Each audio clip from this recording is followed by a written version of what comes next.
Assalamualaikum warahmatullahi wabarakatuh.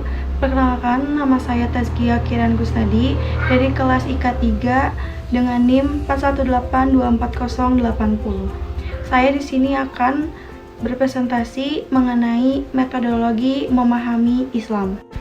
Metodologi memahami Islam adalah pendekatan dan metode yang digunakan dalam menjalankan penelitian dan dalam memahami, menganalisis, dan mengkaji isu-isu yang terkait agama Islam dan aspek-aspeknya. Metodologi ini mencangkup berbagai macam alat penelitian, analisis tekstual, sejarah, antropologi, sosiologi, dan pemikiran filosofis. Tujuan adanya metodologi memahami Islam adalah untuk mendapatkan pemahaman yang lebih dalam dan konseptual tentang Islam sebagai agama dan fenomena sosial. Adapun sumber-sumber utama dalam metodologi ini untuk mempelajari Islam yaitu ada dalam Al-Quran, kitab suci umat Islam yang merupakan wahyu Allah yang diturunkan kepada Nabi Muhammad SAW. Al-Quran ini berisi tentang perintah, larangan, ajaran-ajaran Islam, kisah Islam, ketentuan, dan hikmahnya. Dan kedua ada hadis. Hadis berlandaskan pada Nabi Muhammad SAW dan didapat melalui perkataan, tindakan, dan teladan Nabi.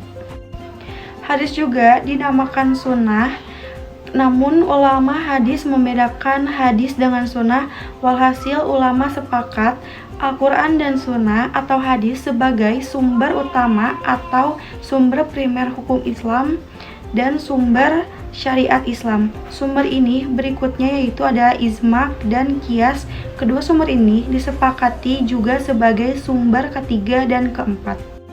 Ada dua jenis dalam metodologi Islam. Yang pertama ada satu, ulumul tafsir, ilmu yang mempelajari makna hukum dan ibrah yang terdapat dalam Al-Quran. Dan ilmu tafsir ini sangat penting dalam dunia keagamaan dan dapat membantu memahami ajaran-ajaran Islam. Dan yang kedua ada ulumul hadis, ilmu yang menentukan seseorang untuk mempelajari dan memperdalam hadis serta kajian keislaman secara komprehensif.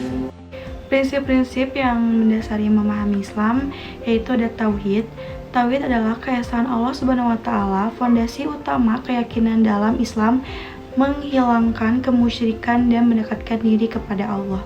Yang kedua ada nubuwah. Nubuwah adalah kebenaran, kenabian, dan kerasulan, menegaskan pentingnya mengikuti petunjuk Nabi Muhammad SAW. Yang ketiga ada risalah. Risalah adalah ajaran Islam sebagai pesan universal yang ditunjukkan untuk seluruh umat Islam. Yang keempat ada akhirat. Akhirat adalah keyakinan akan kehidupan setelah kematian, mendorong manusia untuk beramal saleh dan bertakwa. Adapun peran akal dan wahyu dalam memahami Islam yaitu akal untuk digunakan memahami wahyu, menalar dan mencari solusi dalam kehidupan, dan wahyu adalah sumber kebenaran mutlak, menentukan akal manusia ke jalan yang benar. Memahami konteks historis dalam sosial budaya Islam. Peradaban Islam memahami perkembangan sejarah Islam, kebudayaan, ilmu, pengetahuan yang dihasilkan. Peran Islam dalam peradaban yaitu menganalisis bagaimana Islam mempengaruhi.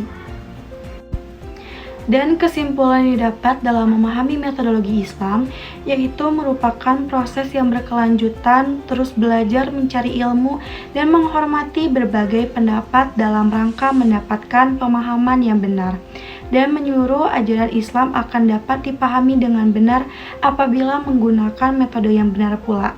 Mengapa orang Barat banyak yang begitu fobi terhadap Islam? Salah satunya karena Islam dipahami oleh mereka secara keliru. Islam dipahami oleh orang-orang Barat sebagai sebuah problem, bukannya solusi. Ketika ajaran Islam disampaikan dengan benar, cara-caranya dengan benar, mereka banyak yang menerima Islam. Mengapa banyak orang Islam yang berbeda pendapat tentang pelaksanaan ajaran Islam dan mereka merasa bahwa kelompoknya lah yang paling benar?